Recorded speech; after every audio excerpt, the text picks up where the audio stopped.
What do we do from a functional medicine perspective so that you can prevent getting sick in the first place and be able to recover faster and not end up in the hospital and not die? So the question is, why are we so sick? Why did we have such a disproportionate number of deaths in America compared to the rest of the world from COVID-19? 6 in 10 Americans have a chronic illness. 93% of us are metabolically unhealthy. That's why. And chronic disease increases both the severity and the risk of death from COVID-19. Unfortunately, conventional medicine missed the root causes that drove the infection rates and all the hospitalizations and the deaths. America's 4% of the population of the world, and yet we had 16% of the cases and deaths, 4 times what we should have had. And we have, quote, the best healthcare system in the world. So why did we have such a disproportionate number of deaths and a disproportionate number of hospitalizations and cases of COVID? I mean, it's pretty striking. 7 million deaths from COVID. The U.S. accounted for 1.2 million of those deaths, and 6.5 million hospitalizations from severe COVID. It's a lot and put a huge drain on our system. So why is this important now? I mean, yes, COVID seems to be a thing of the past, but it's not really. It's still there. People are still getting COVID. So it's important to know what you can do to prevent and protect yourself from these conditions, whether it's COVID, the flu, RSV, other viruses. How do we support our immune systems? How do we avoid getting really sick or dying? So in addition to talk about prevention, we're going to talk about how you can support yourself once you do get the illness and hopefully make it shorter. We're also going to talk about some of the challenges in the science and some of the things you've heard in the news. It's been a very controversial subject. There's a lot of I don't know what to say. Like it kind of, in some ways, to me, irrational conversations around COVID-19, around vaccines, around what to do about it, around treatments, around drug therapies. And it kind of misses the point, I think, for a lot of us, which is how do we understand how to navigate this world and not get caught in this sort of web of confusing information. I wouldn't say misinformation. There's information, there's misinformation, there's confusing information.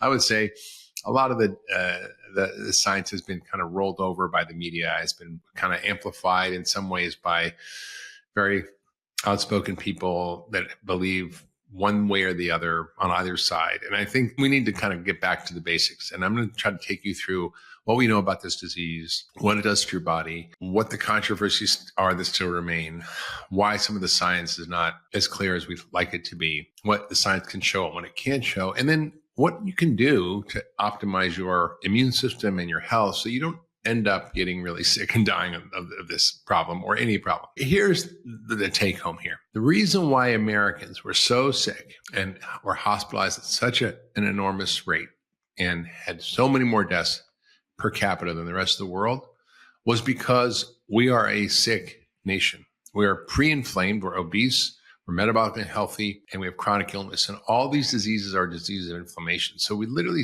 came into this pandemic pre-inflamed. You've heard of pre-diabetes. We have pre-inflammation. This is what's going on. And when the COVID virus hits in someone who's pre-inflamed, that inflammation cycle accelerates. And you've heard about the cytokine storm. You've heard about all that. It's all because obesity and metabolic illnesses like pre-diabetes, diabetes, and all the diseases that we see as we get older, heart disease, and so forth. These are all conditions where we're pre-inflamed. And so when COVID hits a pre-inflamed person, it catches fire. And that's why we see the severity and the deaths in this country at the rate we did. So in terms of chronic disease, it's the biggest killer, right? There's 41 million deaths globally. 74% of all deaths are from chronic disease. And I think that's important to understand. You know, we think of malaria, TB, and AIDS, and all these diseases, which we should address. Even in the developing world, now chronic disease is taking over. I was recently in the Maasai area in Tanzania, and this is a tribe that lived on milk, meat, and blood for most of their history. And now they're eating lots of Coca-Cola and sweetened cookies. They all have diabetes. It's pretty depressing, actually. So it's not just in America. But in America, we think COVID-19 was bad, but there's more people that die every year from chronic disease than ever have died from COVID. And these are preventable diseases. And it's funny, we don't talk about this pandemic of chronic disease, this pandemic of obesity, overweight, metabolic, poor health, diabetes as a imminent threat, but it is killing every day far more people than COVID ever did.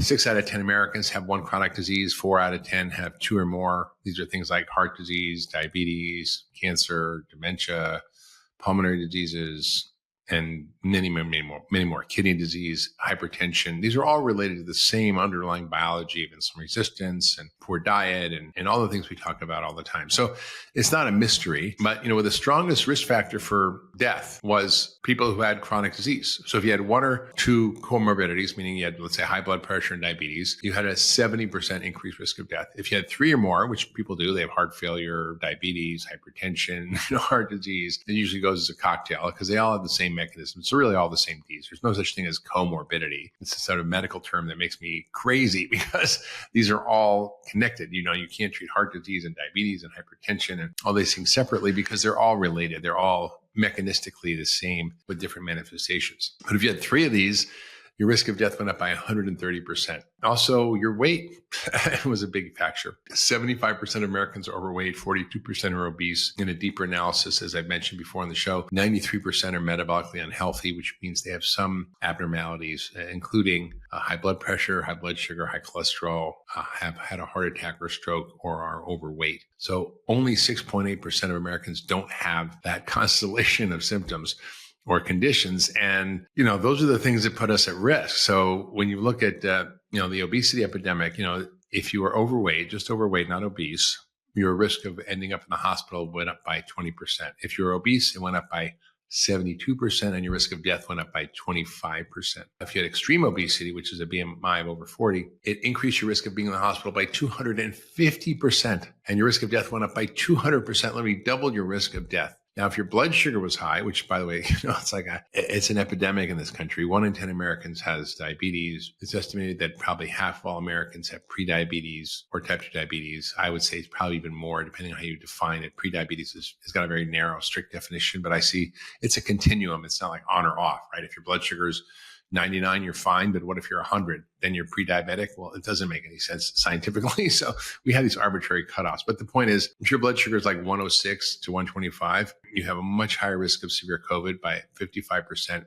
If your blood sugar is over 126, it's highly predictive of death from COVID. And it also predicts a slower recovery, meaning if you get COVID, you don't get better that fast. Now, if you look at diabetes, they kind of look at type 1 and 2 together, but your risk of COVID infection versus non-diabetics went up by about 27%. You had 2 to 3 times the risk of having severe COVID. And if your blood sugar average was, we call the A1C, was less than 7, which is, 6 is sort of the cutoff, 5.5 is really optimal. If you were less than 7, you were 46% increased risk of getting severe COVID. So, if you were 7 and 9% A1C, it was a 232% risk of severe COVID. And if you're over 9, which is pretty poorly controlled diabetes, your risk was about 260%. So it tracks. The higher your blood sugar, the worse your risk, the higher risk of hospitalization, the higher risk of death. Type 2 diabetes, we also saw the same thing. It's because they metabolically are more at risk, not because they're necessarily eating bad, but often diabetes type 1 is poorly controlled. And often people get double diabetes, type 1 and 2, meaning if they eat sugar and they just take more insulin, the insulin is going to create inflammation, weight gain.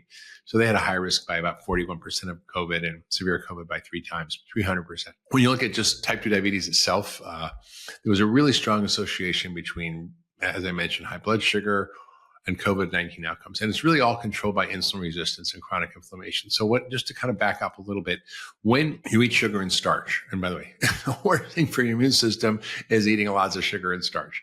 If you back up and look at what's going on mechanistically, when you have a high refined starch and sugar diet, it jacks up your blood sugar, which jacks up your insulin, which then causes you to store fat in your abdominal area, we call visceral fat or belly fat. Those fat cells are not just there holding up your pants. They're inflammation factories. They produce all these cytokines like IL-6, TNF-alpha, IL-1, which are the cytokines we saw very elevated in COVID-19. So we see basically you have this increased inflammatory process as a result of insulin resistance. And that's why we saw people with type 2 diabetes had a 80% risk of really high risk of severe COVID. You were taking insulin, which means you're often poorly controlled on types of diabetes because you don't really need insulin. You had about a 59% higher risk of ending up in the ICU, being intubated, dying. Metformin, which, by the way, is interesting, is a drug that improves insulin sensitivity. It's one of the drugs that we use for diabetes. You saw 44% reduction in your risk of getting into the ICU or getting intubated or dying. So that's really great. Now, also, if you look at health disparities, they're huge. I mean, we saw African Americans having much higher risk of hospitalization and death because they're often higher at risk for these conditions, disproportionately have these conditions. And we saw, for example, in some communities where there are 30% African Americans, there were 70% of the hospitalizations and deaths, and they have much higher rates of hospitalizations. What about heart disease? Well, heart disease, again, is this continuum of poor metabolic health, we call it. And a big review in British Medical Journal showed that it was a threefold higher risk of having severe COVID or death with heart disease. If you had high blood pressure, you had a 2.5-fold increased risk of severe COVID. And your blood vessels were very affected during COVID, and COVID further damages your blood vessels. I just want to also mention, as part of this podcast, all the things that I'm talking about are based on peer-reviewed literature. All the references are in the show notes. You can go dig down and find them yourself if you want to learn more. I'm kind of giving you a high-level summary of what's going on in the data. And we're just kind of laying the landscape here. We're going to go on what's wrong with the conventional approach, but we're just seeing how this epidemic of chronic disease, which is driving so much of our suffering in America, so much of our healthcare costs, so much of our federal deficit with the cost of Medicare. It's going to be bankrupt in a few years, actually, if we keep going at the current rate. It's because of lifestyle preventable chronic disease, things that we talk about all the time on the podcast, and that are really at the core of how we think about looking at our biology through the lens of functional medicine. How do we deal with the root causes? Now, what about lung disease? Well, a lot of people have lung disease that is often caused by smoking. So it's not so much dietary. It can be asthma, emphysema, lung cancer, pulmonary hypertension. 1 in 7 Americans have this, and it increases your risk of having poor outcomes from COVID. Kidney disease, which is usually caused by high blood pressure, and diabetes, which are by the way, high blood pressure is caused usually by insulin resistance. So it's all one condition, right? You see the same issues in people. It's not like they're separate diseases, as I mentioned. So if you have high blood pressure, kidney disease, higher risk. If you took steroids, if you're, for example, having asthma or having an autoimmune disease or various conditions where doctors will use steroids like prednisone, it really suppresses your immune system and it reduces inflammation, but it also actually increases your risk of severe COVID. If you're immunocompromised, it makes sense that you'd be at risk for severe outcomes from COVID, like cancer, put you at high risk of having bad outcomes, autoimmune disease. If you're older, interesting, when you're older, your immune system is not as functional. You don't respond as well to vaccines. You're more likely to get sick. You're more likely to end up in the hospital with pneumonia, with flu. And it's because your immune system becomes compromised. That's not inevitable. You can do stuff about it. We're going to talk about what you can do. But it's why we saw the nursing homes and retirement homes just be, super spreader events for COVID. These virus spread like wildfire in these because of the predisposition of these people to infections because of their immune system compromise. They're also, if you're frail and weak, which is sarcopenia, meaning you lost muscle. We talk a lot about the podcast. If you saw people who were frail and weak in the nursing homes, there was a 441% increased risk of death, over a 4-fold increased risk of death if you're weak and have sarcopenia, which is crazy. Also, if you're protein deficient, protein is critical for your immunity. And when you're elderly, you tend to not eat as much protein. You don't get as much calories. You're not as hungry, maybe. And we tend to need more protein as we age. So protein is critical for immunity and for repair. Also, vitamin D deficiency. If you're not taking vitamin D and you're not outside in the sun surfing all the time, you're going to end up with vitamin D deficiency. We're going to drop into what that does to your immune system. But, vitamin D accounts for, hundreds, if not thousands of biological reactions in your body, including regulating immunity. And what was really interesting to me was data that showed that if you had severe deficiency, less than 25, which is really, really low. It's really associated with increased severity of disease, increased ICU admission, increased death, increased risk of infection and hospitalization. This is from here, a systematic review. What was really interesting was one study I looked at during the pandemic showed that if your vitamin D was low, you were 70% more likely to end up in the hospital and die. Another study out of Israel, a large study, looked at anybody who had vitamin D levels over 50 nanograms per deciliter. There was no death, like zero.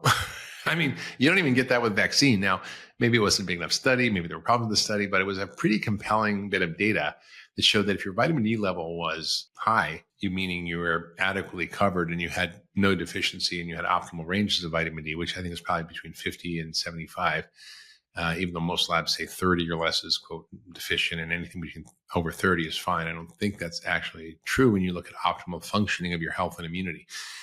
It showed that there was zero risk of death if your level's over 50. So maybe we should be handing out vitamin D to every man, woman, and child in America as a way of preventing colds, flus, and COVID. It's such a simple and expensive and safe thing to do.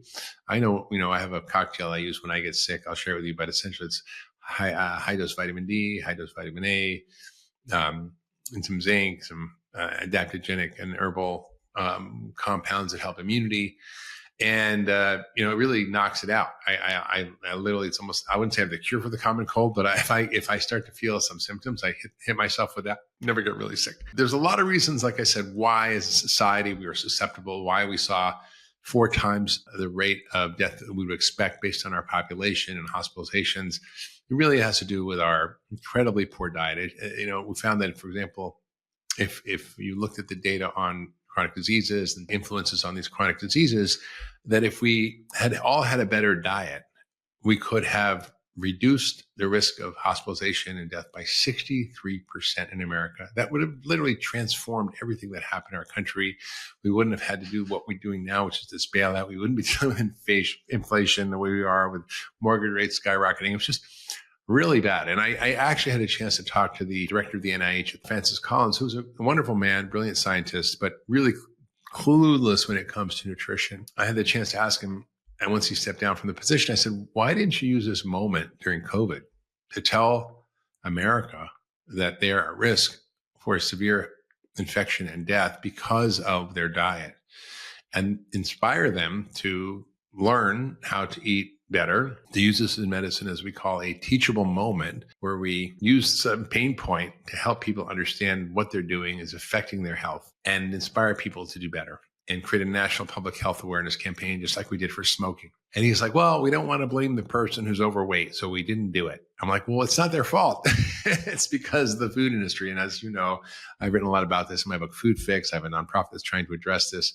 But I really, really think this is such a critical issue, and it was such a missed opportunity. And we focused heavily on vaccines and drug development and bailouts and, stimulus packages. And I mean, it was really misdirected. If we spent a fraction of the $8 trillion on educating America and teaching America and improving our food system, I think we would be way better off. So let's talk about sort of the conventional approach. Let's get into the treatment model. Let's get into what we're told to do, what science shows us works, what doesn't work. And then we'll get into really how deeply to address COVID from a holistic perspective. How do we prevent it? How do we deal with COVID or other viruses when we get sick? How do we optimize our immune system? And this is really where functional medicine excels. For me, as a functional medicine doctor, my job isn't to diagnose and treat disease. It's to understand where we're deviated from health and use the science of understanding human biology to optimize and create health. And when you do that, diseases don't have a place to go. For example, if you have a healthy ecosystem and a healthy regenerative farm, disease levels are far lower in the plants, less weeds, less pests, less infections. The animals are healthier. I mentioned on the podcast, I visited a regenerative ranch in Bison Ranch in Texas, and they don't use anything. There's no chemicals. There's no sprays. There's no weed killers. There's no fertilizer. There's no pesticides. The animals are basically wild. They don't really have vet care because they don't need it, because they're left to kind of graze and live in off a wide variety of wild and other plants that they'll throw on the ground with no-till. And it was really amazing. It's a super healthy ecosystem. And in very much the same way, when we create a healthy ecosystem in us, when we create a healthy soil of our own body, the host, we're much more resistant to everything. Why is it that, some people might get exposed to a cold and they don't get sick and another person does? Why is it that one person gets very sick and another person doesn't? It's because of the health of the host. All right. So we're going to come back to that in a minute, but I want to kind of talk about some of the things like hand washing, masking, lockdowns, ventilators, vaccines. We're going to get into some of the controversial stuff. So the first thing is, should we wash our hands? Well, probably a good idea. If you wash your hands, you do reduce your risk of respiratory illness by about 11%. So it's worth doing. I think it makes common sense. Masking, in terms of masking, what does the data show? Well, Cochrane and Views, which is an independent scientific review group that looks at many, many different studies with people who are not affiliated with industry or have any political agenda, they found that masking probably makes little to no difference in the prevention of COVID or influenza-like illness. Now, listen, if you're really sick and you're coughing and spitting over everybody, it's probably a good idea to wear a mask. But on the prevention side, if you're wearing a mask, it doesn't seem to do that much. Now, you can, over an abundance of caution, decide what you want to do, and it's a personal decision. But I do think if you're going into an exposed area, if you're going where there's high risk, probably wearing an N95 mask makes sense. But as a sort of social policy that was trying to reduce COVID, it didn't seem to really make the most sense.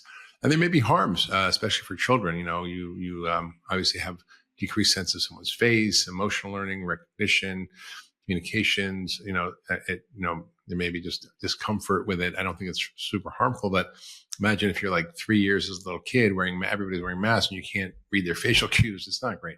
And this was in Pediatric Respiratory Reviews by Vinay Prasad, who wrote about this. So I encourage you to check that reference.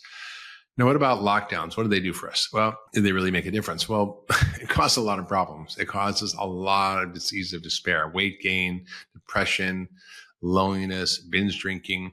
In a population study, 3,500 people, 48% gained weight, 34% sort of kept their weight, and 18% lost weight. And those who were overweight to start with were 65% more likely to gain weight. If you're a little bit overweight, you were about 58% more likely. If you're normal weight, not so much. But basically, also, if you were depressed and anxious, you were more likely to gain weight. And there was much more risk of weight gain in women and individuals who were less than 45 years old. We also saw high rates of suicide in the youth during the first year of the pandemic.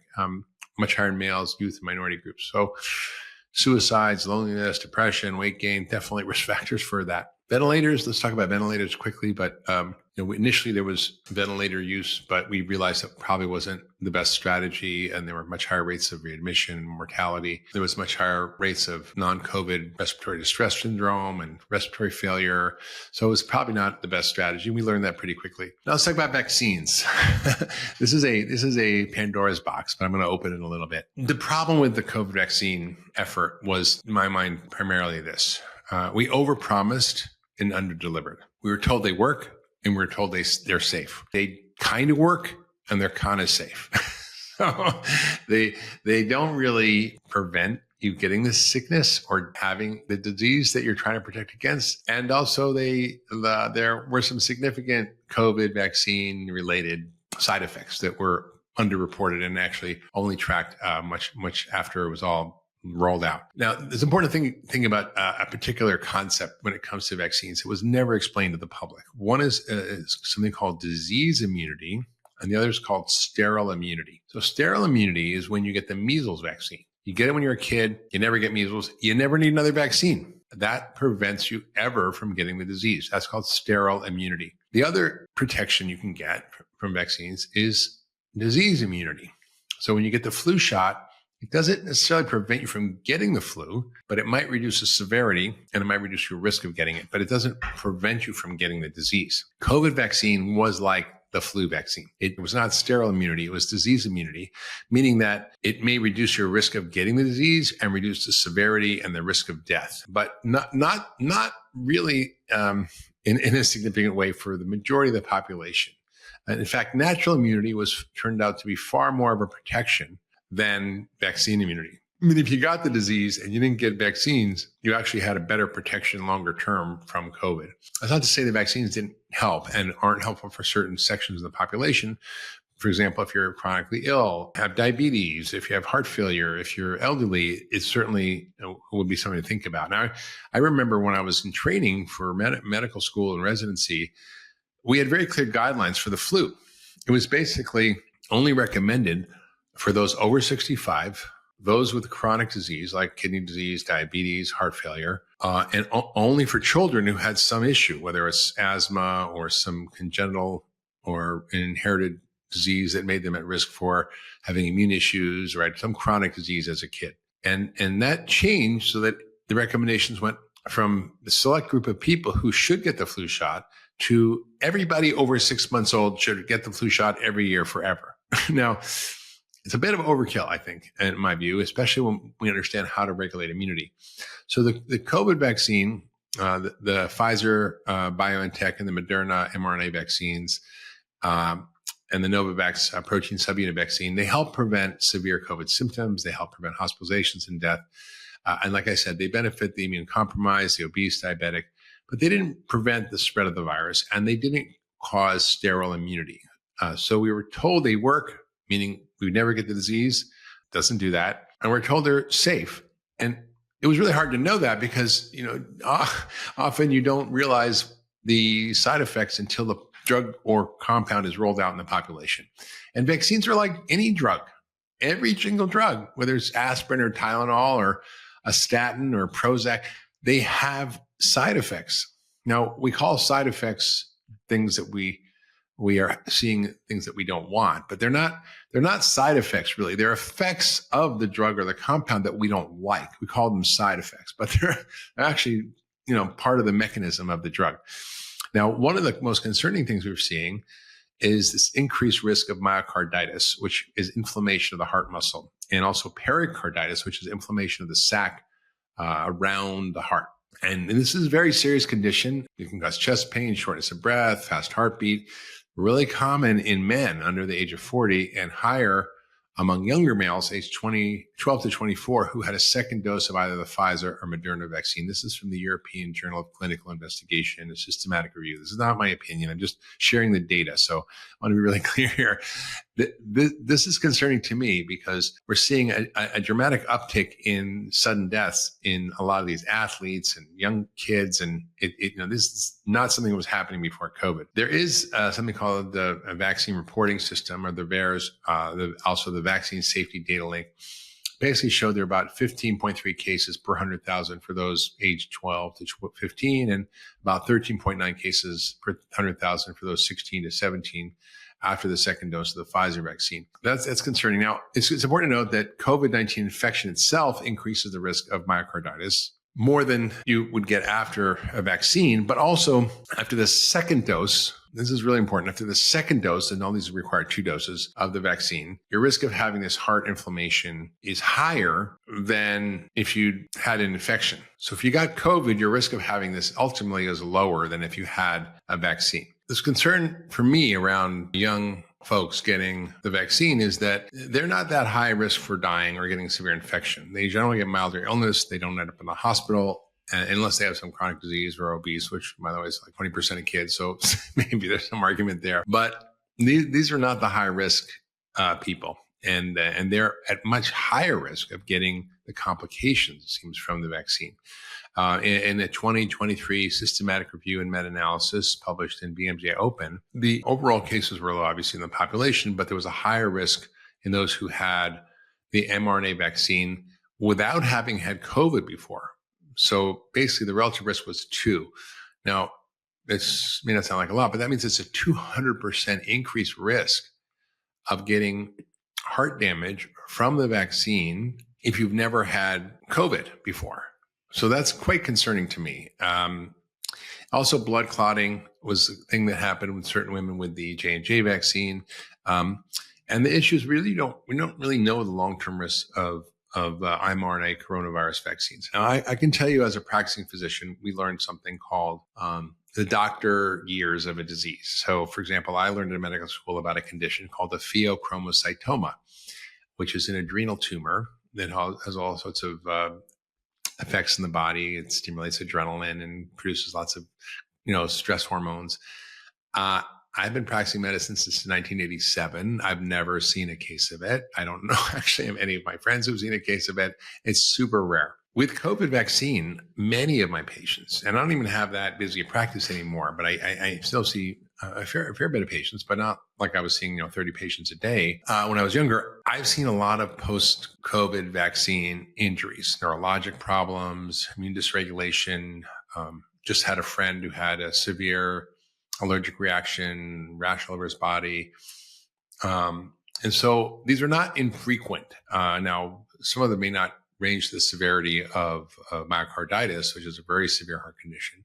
But I think there's a range of problems that people have, including something that I've been witnessing is like long COVID, and we'll talk about that, is a post-COVID vaccine syndrome where people get various neurologic issues, immune dysregulation, inflammation, increased susceptibility to infection. So there's something going on that we don't quite understand, and it's being mapped out, and I think we'll learn more over time. But I just want to sort of highlight, I'm not pro-vaccine, I'm not anti-vaccine, I'm pro-science. It's like saying, I want safe airplanes. It doesn't mean I'm against airplanes or against flying, right? So in some ways, medicine's got its place, which I don't really understand, where if you question any of the science, where you look at the data, where you ask questions about the safety of vaccines, you're considered an anti-vaxxer, which just does not make any sense to me at all. In fact, the sole purpose of science is to keep asking questions, is to keep generating hypotheses, it's to keep challenging our assumptions, is to keep looking harder at the problem and seeing if we're wrong or right. That's what science is supposed to do, not saying vaccines are safe, take them, don't question it. If you question it, you're a heretic, an anti-vaxxer, and you're ostracized. This doesn't make any sense to me. So I've had vaccines. My kids have had vaccines. I'm not anti-vaccine. I'm pro-science. And that doesn't mean all vaccines are the same. So do I have any question about getting my tetanus vaccine every 10 years? Not at all. Do I think getting basic vaccines for things that are important that I did, for example, when I was younger, like children's diseases, polio vaccine, measles, mumps, rubella, diphtheria, pertussis? Absolutely. Do I think that we should be getting all these vaccines all at once in kids, and there's a new vaccine for every condition that we're throwing on these little baby immune systems? Do we have any data to support that? Not at all. I mean, when we talk about evidence-based medicine, when we study one vaccine in one group for a particular time, we have evidence on that particular vaccine in isolation. But what if you give 27 vaccines? Or maybe you give 5 vaccines at once? Where is the evidence for all of those vaccines given collectively and their safety over time? We don't have it. It's not done. That study has not been done, and it will never be done. So we really have to kind of be smart and understand what the data show and what it doesn't show, and have a sober view of our risks. So I think it's really important to kind of take a measured view of this whole vaccine thing and get out of this debate of pro or anti-vaxxer. It's not like, pro-life or pro-choice. I mean, that's just a black and white thinking that we have to get away from, and start to be more rigorous about our thinking, and start looking at the data carefully to make careful judgments about what we should and shouldn't do. And particularly given our own health history, our genetics, our immune function, our other issues in terms of our chronic disease risks, our personal preferences, other things that we can do to modulate our risk factors. So I think it's important. So now I want to talk about what do we do to actually help the host, right? So we can give vaccines, which artificially jack up your immune system to fight a particular infection, and we can also help our own immune system optimally function better. And that's what I want to talk about. So how does functional medicine look at this problem? How do we understand why we are seeing such an epidemic of inflammatory diseases? Not just COVID, but everything, all the chronic illnesses, autoimmune disease, allergic diseases, compromised immune systems. How do we deal with that? Well, we have to look at the modifiable risk factors that we can change. And there's a large number of modifiable risk factors for COVID-19 and for pretty much everything. So this kind of goes across the gamut. But let's talk about how the data pan out around what we can modify in terms of our risk of getting infections and viral infections, and particularly COVID-19. First is all these chronic illnesses, diabetes, obesity, hypertension, heart disease. These are things that I've written about, talked about for decades. They're fundamentally diseases of affluence, diseases of excess, diseases of abundance, diseases that occur in an oversupply of ultra processed diet that's high in starch and sugar, and it's a real problem. So these are not inevitable things. They're things that can be modified and even reversed. The other thing that really drives our risk is our blood sugar regulation. And I've written many books about this, the 10-day detox diet, blood sugar solution. But blood sugar is a huge factor in your risk, as I mentioned earlier about the diabetes, increasing risk for COVID hospitalizations and deaths, and managing your blood sugar is really important. So, cutting down starch and sugar and optimizing your diet to increase more fiber, protein, fat, following, a simple exercise program, really important. Our diet overall, the diet quality plays a role. So, our microbiome, our gut, everything, we'll talk about that in a minute, but all that plays a role in our risk. Environmental toxins, we have less control over, heavy metals, air pollution. I just saw a patient yesterday who was in China, and she lived there for a while, and her lead levels were off the chart. I've never seen this in all my years of practice. And she literally had just come from China. She had just done her labs, and I was like, holy mackerel, the air pollution is so bad there that it's literally, you're breathing it in, you're getting in your blood, and it's on your food. It's pretty much everywhere. So air pollution, heavy metals, mercury, lead, arsenic, all these things are prevalent in our environment, and we need to reduce our exposures. Our nutritional status plays an enormous role in our immune function, because it's not just the food we eat, but it's also the vitamin and mineral levels that play a role. So vitamin D deficiency, I would say, be number one. If you can do one thing from listening to this podcast, get your vitamin D tested and make sure your level's 50 to 75. And if it's not, you need to take increasing amounts of vitamin D3 to get it to that level. Some people need 2,000, 5,000, depends on your genetics. Some people need 10,000, but it's really critical to get your vitamin D level up. And if you want to learn how to get your vitamin D tested, you can ask your doctor, or you can use functionhealth.com. I'm a co-founder and chief medical officer. It's a really simple access platform where you can get over 110 lab biomarkers that you can just get yourself for less than $500 and twice a year testing. And it gives you a roadmap of what's going on with your health. And it prevents you from having to argue with your doctor and go through insurance and all the stuff you have to do to get the test you want. Vitamin C, really important. It's amazing to me, but 10% of Americans have a vitamin C deficiency at the level that would cause scurvy, like full-blown scurvy, teeth falling out, immune system dysfunction. And when you looked at those with severe COVID, 82% of those had vitamin C levels were extremely low, according to an article in the Nutrition Journal. Vitamin K is important for immunity. Omega-3s, zinc, selenium, very important in regulating immune function. Also, chronic inflammation that's caused by our diet, lifestyle, all the things we talked about, definitely can predispose us. The gut, many of us have gut issues. And in functional medicine, we talked about dysbiosis. About 60 to 70% of your immune system is in your gut. So right underneath the line there is your immune system. And when you have damaged gut, it actually causes a leaky gut. You have bad bacteria, maybe gluten, toxins. It releases toxins into your immune system called lipopolysaccharides, causes something called endotoxemia, and that creates systemic inflammation. So if you have a bad gut and a microbiome, it causes a huge issue. And we see this a lot in the ICU. People end up in the ICU, have horrible microbiomes, and it creates more inflammation and more risk of death. Chronic stress from any source, emotional stress, psychological stress, definitely will suppress your immune system. One study showed that they injected cold viruses into groups of people. They could see who was going to get an actual cold by the level of stress based on a perceived stress questionnaire. So they're validated metrics for looking at stress, and they were able to see if you were really stressed, you were going to get the cold, even if you had the cold virus injected into your nose directly. If you weren't stressed, you didn't necessarily get the cold virus. Genetics play a role, and I think there's some controversy about this, but it's not judgmental. It's just the reality of science that certain genes actually help protect you, and certain genes may predispose you to higher risk of infection. So there was a strong association, for example, for a certain gene that about 10% of people with European ancestry have that protect them against COVID. They're 2 times likely to remain asymptomatic after getting the COVID virus if you have this particular gene. But there are other ones, for example, like vitamin D receptor genes where you're being able to absorb as much vitamin D, you might have a higher risk of severe COVID and higher risk of getting sick and having problems. So how do you begin to look also at your biology? And I think this is really why I help co-found Function Health, which is a lot of people come to see me for extensive evaluations. We do deep dives. We get lab testing. We know what's going on with their biology. We can create a roadmap of where things are going wrong. And most people have no clue.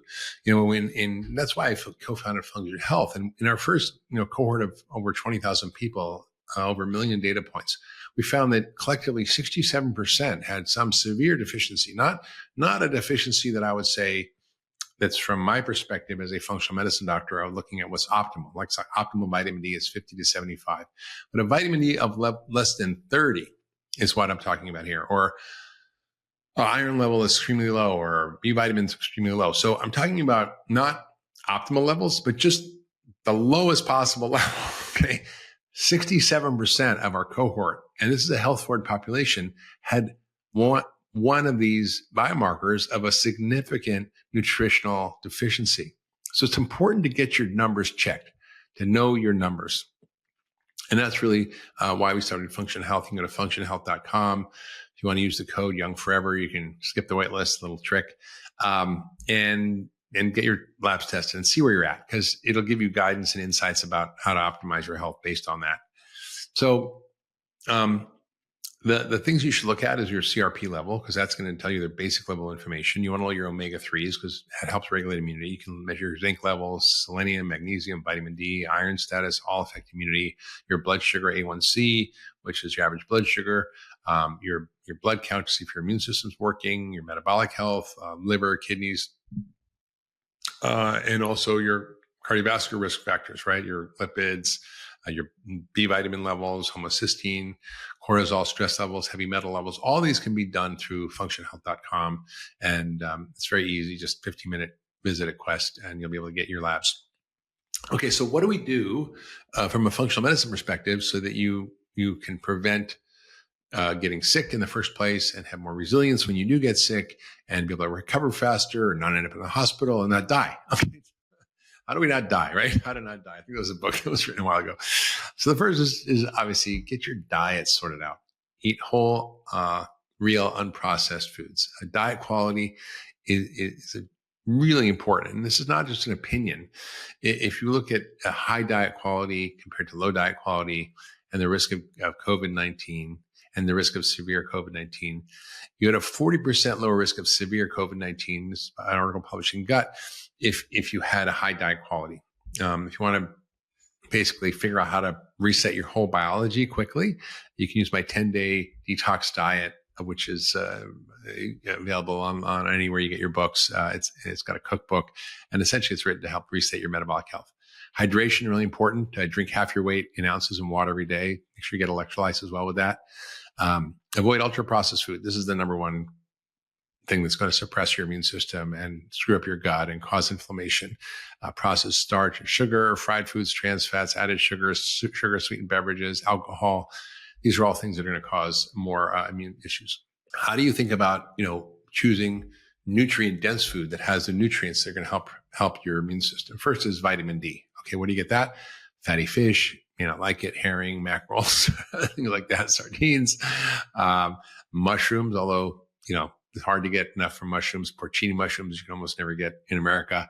Best source of vitamin D, but it's only 400 units per serving. So you need about 10 times that. Of course, I could eat 10 servings of porcini mushrooms, not a problem for me. You don't like those, that's okay. So sunlight's really great. You can get outside, but probably most of us need to take vitamin D. Omega-3s, best sources are that we call the small fish, call the smash fish, salmon, mackerel, anchovies, herring, sardines. And those are really rich in omega-3s. Zinc is important. Pumpkin seeds, grass-fed beef, oysters, and seafood. Selenium, really important. Brazil nuts are great. Have 2 of those a day.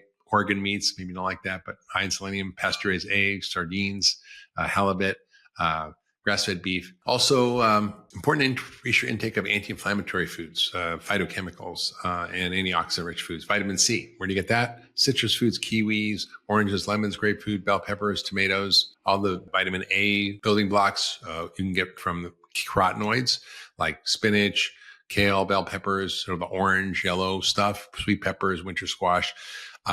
You might want to take active form of vitamin A. You can't really get that from vegetables. Sometimes the conversion is not so good. You need fatty fish. Liver is probably the best source. Raw cheeses, you can get vitamin A. Vitamin E from sunflower seeds, pumpkin seeds, collard greens. Glutathione-rich foods, really important as an antioxidant, anti-inflammatory compound. Sulfur-rich foods, broccoli, kale, collards, cabbage, watercress, cauliflower, bioactive whey protein. Exercise also will help boost glutathione. Supplements, I like N-acetylcysteine. And these, by the way, can help with COVID as well. N-acetylcysteine, lipoic acid, the B vitamins, methylfolate, B6, B12, all help recycle glutathione. Lots of polyphenols. So all the colorful plant foods, make sure you get on those. They help your gut. They help your immune system. Camphor, which is really important, is from spinach, cabbage, and dill. Quercetin, really important in COVID, turns out. It can help really prevent the risk of getting COVID and the severity of the infection. It binds to the spike protein, inhibits the enzyme that's needed for the virus to replicate, so for COVID to replicate. So I took a lot of quercetin during COVID, but you can get it from food: dill, onions, garlic, oregano, chili peppers, spices, apples, leafy greens, broccoli. Other bioflavonoids, hesperidin, which is another bioflavonoid like oranges, grapefruit, lemons, tangerines. Alurapine, what's that? Well, extra virgin olive oil. Very antiviral, immune boosting. Catechins, also very important, from green tea, very good. Lauric acid, which is antiviral fatty acid, but it's an unrefined coconut oil. Breast milk, hard to get that, but definitely get the coconut oil. Lots of antiviral, anti-inflammatory spices you can include in your diet: ginger, garlic, turmeric, rosemary, chili peppers, oregano. Oregano is a great antimicrobial. Garlic is as well, and there's rosemary and ginger and chili is very anti-inflammatory. What about protein? Well, we do need a protein. A protein needs to go up during infection. Protein deficiency increases your risk of getting infection and getting really sick. So we need the amino acids that are building blocks of your immune defense systems, and these include taurine, carnosine, and serine, creatine, which, by the way, are not found in plant protein. So there are essential amino acids. And you can argue that you may be able to get those all from plant proteins, but you cannot get some of these other, we'll call non-essential, but they actually are important amino acids from plant proteins. You just can't. So taurine, carnosine, and serine, creatine, only found in beef and lamb and animal foods. We probably need about a gram of protein per pound of ideal body weight for healthy aging and healthy life. However, during infection and during certain periods of stress, you may need more. So where do you get it from? Well, I would get a clean protein and sort of well-raised protein. So I like regeneratively raised meats, which are hard to find, but you can from Force of Nature. Great company that sources bison, venison, elk, and many others. Grass-fed meats like beef, lamb, wild game. Regeneratively raised dairy. I like goat whey particularly. You can make your own goat yogurt. You can do all kinds of stuff.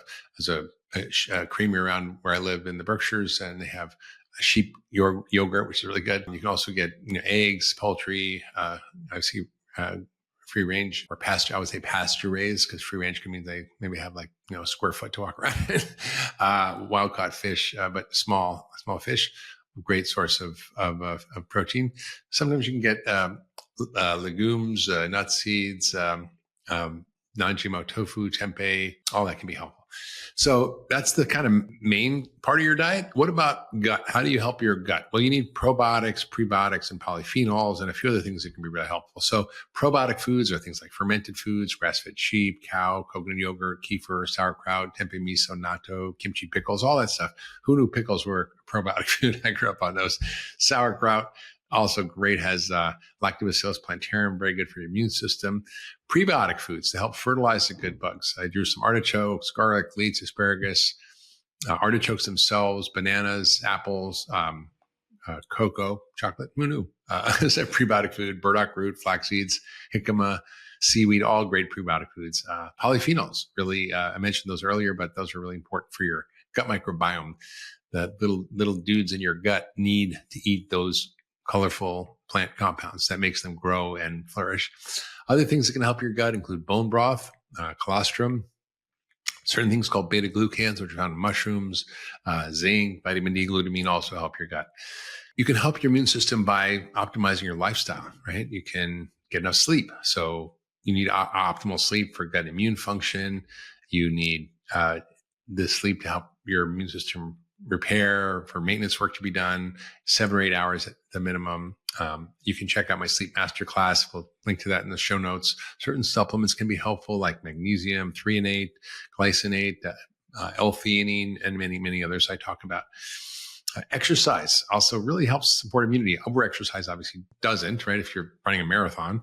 But basically, most people don't worry about that. So mild to moderate exercise for 30 to 45 minutes a day really helps boost immunity, supports NAD, and I would do resistance and aerobic training. Stress, also learn how to kind of reset your nervous system. High stress suppresses the immune system, and it increases your risk of infections, as I mentioned. So learn techniques. And I would say, most people don't realize they have to actively relax. It's not something you just sit there, watch TV and eat pizza and have a beer and relax. It's things like meditation or breath work or yoga or guided imagery or guided meditation. There's a binaural beat app that I'm using called Newcom that I like. I have no affiliation, but essentially I put that on for 20 minutes and I go into a deep state of profound relaxation and wake up very refreshed. So getting your body into a state of relaxation is really important. Nature, by the way, who knew? Increased exposure to nature increases your natural killer cell activity. This is from data from the Environmental Research and Public Health Journal. So being in nature also helps. Indoor air filters, gets rid of all the pollution, pathogens, really important. What about other things to talk about? Let's talk about some of the other things. There's a lot of stuff that's going on here that we want to cover, but I think that I want to kind of get into some of the research around, how to address COVID, long COVID, and some of the challenges we're seeing as well. So stick with me on this. I'm gonna keep going in because I think this is such an important topic, and I'm spending a little more time on it. The first thing I want to talk about is sort of what should you be taking supplement-wise? This is the easiest thing to do. And this is a stack you can use to support your system during cold and flu. So what are the most important things? And I'm going to talk about a lot of things, but the most important, I would say, would be vitamin D. Vitamin D, vitamin D, vitamin D. You're probably sick of me saying it, but get vitamin D to your level in your blood over 50 to 75. And the only way to know is test, because some people need 1,000, some need 5,000, some need 10,000. But make sure you get that checked. Second is get on a good multivitamin. You might want to take a little extra zinc, a little extra vitamin C, omega-3 fats. That's sort of a basic stack that most people do. If you really want to up the game on that, I would take quercetin, 500 milligrams twice a day. My favorite is a product called HTB Rejuvenate, which contains quercetin and other bioflavonoids. Really, it's an immunorejuvenating compound from Himalayan tartary buckwheat.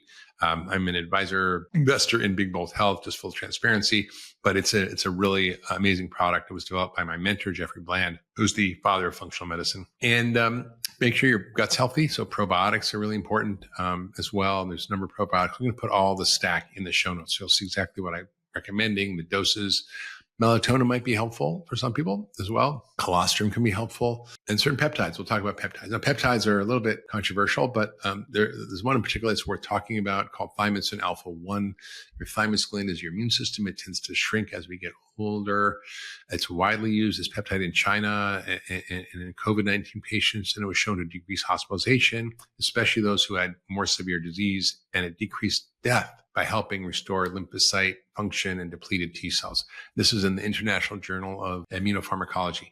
So I think, this is not just, some cool biohacking thing. There's a lot of data on this, and some of it's in this country, some of it's not. But I found it incredibly helpful for myself and my patients when I got COVID. I could even use it intravenously. And the dose really depends on what's going on. But, when you're sick, it's about 1.5 to 10 milligrams a day, and you can reduce the dose. You can take it every 3 to 4 hours. You can use up to 5 milligrams IV, and you could have, subcutaneous shots. And you'd probably want to, consider taking it for a good 20 to 30 days. Now, you can take this as a peptide that you take regularly during cold and flu season if you want. It's hard to get, and it requires some education, but peptides can be very helpful. Others include thymosin beta-4 and LL37 and BP157. We're going to click to all the show notes in there, but it has really improved overall function. Next is, what can you do if you actually get the disease or you're exposed? Well, one of the things that's really surprising is the nasal rinses. You can get it from Walmart and betadine, but sort of do it yourself. You put 2 teaspoons of betadine in 6 ounces of water, use a bulb syringe. and it's kind of squirted in nostrils. You can gargle and spit it out. And it showed that this is a randomized controlled trial in JAMA Otolaryngology Head and Neck Surgery Journal, showed that the viral titer reduced by 75% after 1 day versus 32% in the control group. So it's not like a cure, but it basically, if you think you're exposed, go rinse out your nose and mouth with betadine. A little gross. I did it during COVID. It kind of was my hack to come and get around traveling. But it can be pretty impressive. So I would encourage you to do that. There's other things we're going to put in the show notes around how to apply it. You can, gargle with it and so forth. You can actually put ointment around your nostrils to sort of protect yourself as well. There's actually nasal sprays. We'll link to the povidone iodine, which is essentially betadine nasal sprays as well. There's also L37, which is a peptide that's an antimicrobial peptide, and it can help the innate immune system work better. Colloidal silver may be helpful as well. There's a 85% effectiveness in reducing infection in healthcare professionals in a journal called PLOS One. So it was, I think, a 1.8% infection rate in experimental group compared to a 28% infection rate in the control group. That's a pretty big difference just by using some colloidal silver nasal rinse spray. There's a Designs for Health has a great one called Health Liquid Silver, and so forth. So what about medication? Well, there's a lot of talk about different medications during COVID, including, ivermectin and many other drugs. I think, there was some data showing that ivermectin was effective. A large meta-analysis reduced the risk of death, reduced severity and so forth. So I think it's certainly something you consider. There's also, antibiotics that maybe were used, but not necessarily good data on that, like azithromycin. Sometimes anti-inflammatory treatments worked well, like nebulized budesonide, which is a steroid, or inhaler, oral prednisone, colchicine, aspirin. Some of these things may be very helpful because it's an inflammatory condition and it can reduce the severity. It's often blood clotting with COVID, so some of the blood thinners can help. There's monoclonal antibodies that were used. Those were very effective. I'm not sure why they were so hard to get. It makes sense to me because that's what President Trump had, and it basically kind of knocked out his COVID pretty quick, and he was pretty darn sick. So there's many versions of that, many companies that make that, but it's something to think about. The supplements we talked about are post-infection, but the most important, I think, is vitamin D, quercetin, zinc, vitamin C, N-acetylcysteine, curcumin, and NAD, which can be helpful in terms of your immune system as well. You can also consider taking vitamin A and green tea extract and selenium, and lipoic acid. So all these are going to be in the show notes, and the doses and the frequency. Of course, you don't have to take all of it, but I'm just giving you kind of a menu of things that have data and have been studied. So I want to close out by talking about long COVID, because I think this is something that is going to be with us for a long time. It seems to be showing up in 5 to 30% of people who don't require hospitalization for acute COVID, and maybe more in those who've had hospitalizations. It's a real condition. It's not in people's head. I've had many, many patients with this. There's different outcomes depending on people's underlying health status, and there's recurrence and new symptoms, and it's just a mess. You have chronic illness, obviously diabetes, high blood pressure, neurologic or psychiatric issues. You're twice as likely to develop long COVID. So it's a big thing. The good news is that, while traditional medicine really does not have a good approach to this, functional medicine and our understanding of how to optimize the body's own ecosystem can really help you recover. And I've had many, many patients recover fully from this, including myself. I actually developed really kind of bad post-COVID for a bit and had arthritis and all sorts of stuff. So what are the symptoms? Well, chronic fatigue syndrome, autoimmune disease, the Kimdel, loss of taste or smell, brain fog, cognitive dysfunction, like just not being able to think, gut issues, very common, diarrhea, stomach pain, shortness of breath, cough, chest pain, dizziness on standing, headaches, limited ability to exercise, neurologic problems. I've seen a lot of this, neuropathy, pins and needles, POTS, which is orthostatic hypotension. When you stand up, you kind of get dizzy. Mast cell activation, histamine intolerance, where you get rashes, pain, swelling, redness, diarrhea, low blood pressure, migraines, asthma, really bad. Not everybody has obviously all these symptoms, but it is a serious problem for people, and they have different degrees of severity depending on the person. So how does COVID actually cause problems? Well, it actually, a little bit of complicated science here, but it enters the body through the respiratory tract, but it ends up being a disease of the blood vessels. And your blood vessels are everywhere in your body. So it affects everything, right? So it affects the health of the endothelium. And basically, this is via something called the ACE2 receptors, which is a gateway for the virus to enter the cells. It attaches to the ACE2 receptors, damages them, causes deficiency, and that leads to damage to blood vessels and heart, cause blood clots and blood flow to the organs. You get brain fog because there's no blood flow to your brain, headaches, and loss of these ACE2 receptor function. ACE2 is you get increased inflammation, you can get scarring, and it also damages your mitochondria, which is another factor. You get fatigue. So what is the web of long COVID? How does this all connect? And my friend Leo Gallen, one of my mentors, godfather of functional medicine, really amazing guy, helped kind of unmap this. So what are the things that happen with the web of long COVID? The first is significant mitochondrial damage, and that has cascading effects. And your mitochondria are energy factories. They cause fatigue. Also, you get this endotheliitis, meaning you get the endothelium, which is the thin layer of cells along your blood vessels, gets inflamed. So it's like just inflamed blood vessels everywhere. You get blood flow issues, problems with oxygen delivery, you get mini blood clots, you get activation of your immune system. With mast cells, you get a disorganized immune response, which really kind of affects your monocytes, macrophages, which are your white blood cells. It can lead to autoantibodies. You basically start getting autoimmunity. It impairs your T cell function, which is the part of your immune system. Lymphocytes makes it harder to fight the infection, makes it more likely to get more infections. And you get viral persistence even with COVID. You get it in your GI tract, and it can cause a lot of gut issues. People with long COVID have lost a lot of beneficial gut bacteria. They get bad bugs growing. They have lower butyrate, which is important for immune health in the gut. And then you get leaky gut, and the whole cascade continues. So a number of tests really important to look at. There's a test for cytokine and spike protein testing. It's called, you can go to covidlonghaulers.com, and it explains a lot of what these tests are. It's good to know what's happening in there. You can check your T cell function called T-Detect. It's a newer test. You can measure your in CRP, your D-dimer, ferritin. All these are markers of inflammation. Get your complete blood count, obviously, chemistry, liver, kidney, vitamin D level we talked about, over 50, zinc. Make sure you get that checked. You might want to look at your EKG, heart exams, maybe get an oximeter to look at your oxygen level. All these things can help you sort of get a sense of where you're at. So wwhat's the approach we would use? Well, the first is, diet and lifestyle, all the stuff we just talked about. Maybe even intermittent fasting, sort of like time restricted eating, 16-hour, 14-hour fast can help. Hydration, sleep, exercise, low histamine diet, gut support, the herbs, all the stuff we talked about. Same as with supplements. I think, really looking at how do we address things that can help enhance ACE2, including vitamin D, quercetin, curcumin, omega-3s, resveratrol, lipoic acid, N-acetylcysteine. These are the same things that work for prevention, for treatment, for post-COVID. It's really the same. We'll put all in the show notes. Even CBD might be helpful. Estrogen may be helpful for long COVID in women after menopause. Mitochondrial support, really important in these patients. CoQ10, carnitine, methylated B vitamins, even a postbiotic we call MitoPure, urolithin A, very, very helpful for mitochondrial function. So really important to help your mitochondria, help your immune system, help your gut, right? So you need to make sure that you see what's going on. It's interesting in colonoscopies, it was published, a published paper we'll link to, in patients with inflammatory bowel with long COVID, found there were persistence of viral antigens in the biopsy sample. So when they took biopsies for someone with inflammatory bowel disease, they actually found COVID virus even after they resolved their COVID. There's certain probiotics that can be helpful.